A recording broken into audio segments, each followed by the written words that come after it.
IGCSE Computer Science, Syllabus Statement 1.3.5a, describe the principles of operation of RAM and ROM. So this is what we're going to do in this video. We're going to look at, oh, my chair's a bit, yeah. So we're going to look at two types of RAM. We're going to look at static RAM and dynamic RAM, and then we're going to look at ROM, and then we're going to look at how both of them are applied to a given application. So let's get started. Oh yeah, one other thing. This video is, well, RAM and ROM is pretty much primary memory. And then the next two videos are going to be secondary storage, and then the next, I think, 2 or 3 videos are going to be offline storage. So yeah, that's pretty much how it's going to go. So let's start with RAM. So random access memory is volatile memory used to store data files or part of an operating system which are currently in use. It can be read from and written to. So it's important here, currently in use. So data files are part of an operating system which are currently being used. I don't know how else to explain it. Yeah, so it's important to keep that in mind because random access memory is volatile. And what that means is it's temporary memory. So the contents of RAM are lost when the power to the RAM is turned off. Yeah, so it doesn't stay there. So it's important to know that it's just stuff that's currently in use. So this is what RAM looks like. This is dynamic RAM and this is static RAM, and we're going to look at the differences right now. Before that, we should look at an introduction. So the larger the RAM, the faster the computer will run. It's a general... Yeah, so RAM never runs out, but it gets slower through time. And you may notice this, because if you have a computer, it gets slower through time. So, yeah.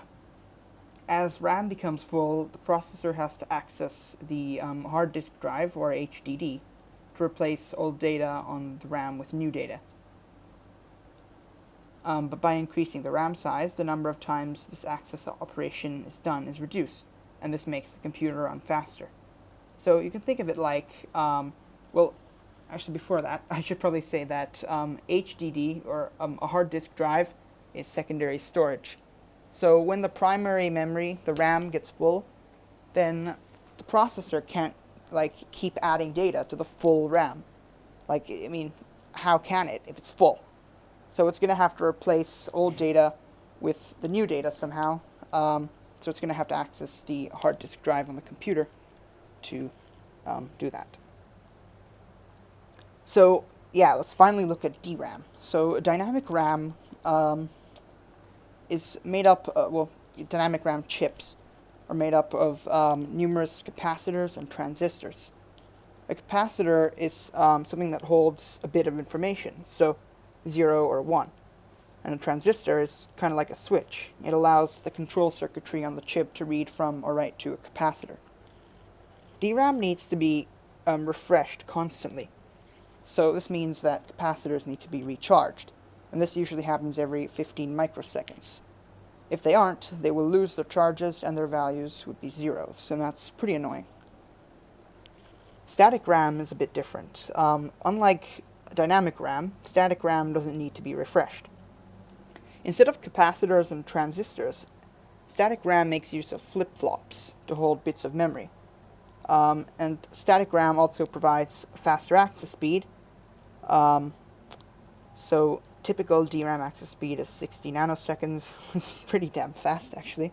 While the SRAM access speed is 25 nanoseconds, even faster.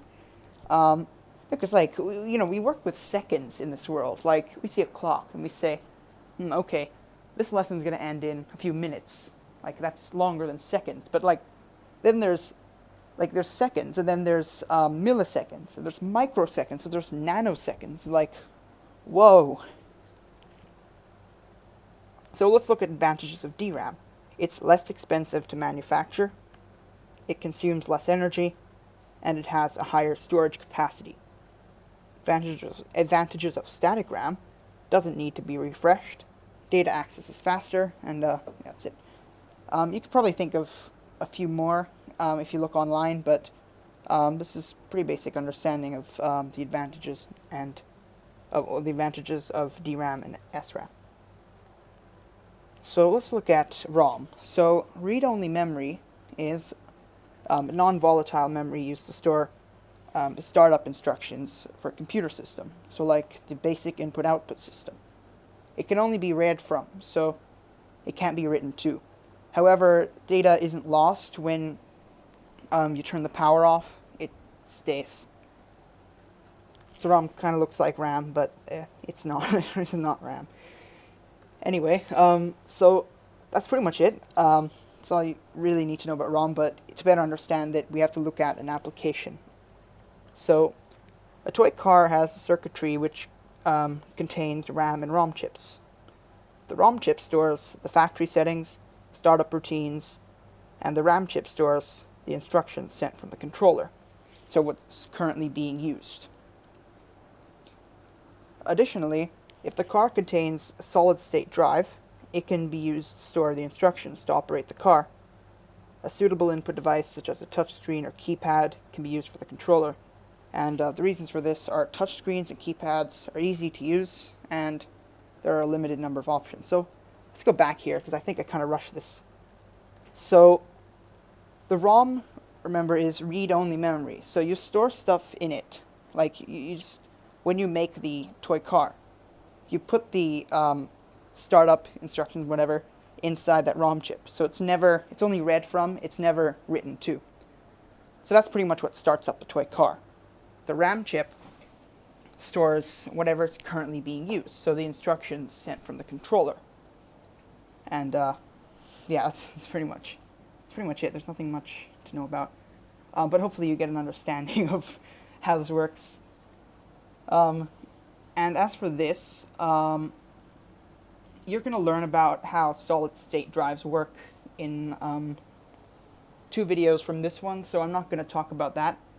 And as for suitable input devices, well, we looked at input devices, and the reason why we shouldn't really use a keyboard or a mouse is because with a keyboard we have all these buttons when we really only need, I don't know, move forward, move backwards, turn left, turn right.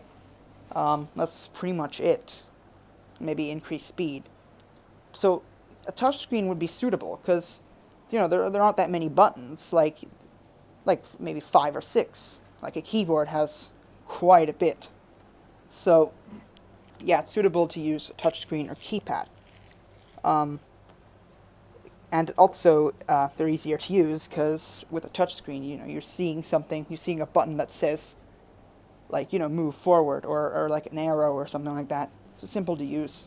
So yeah, that's pretty much it.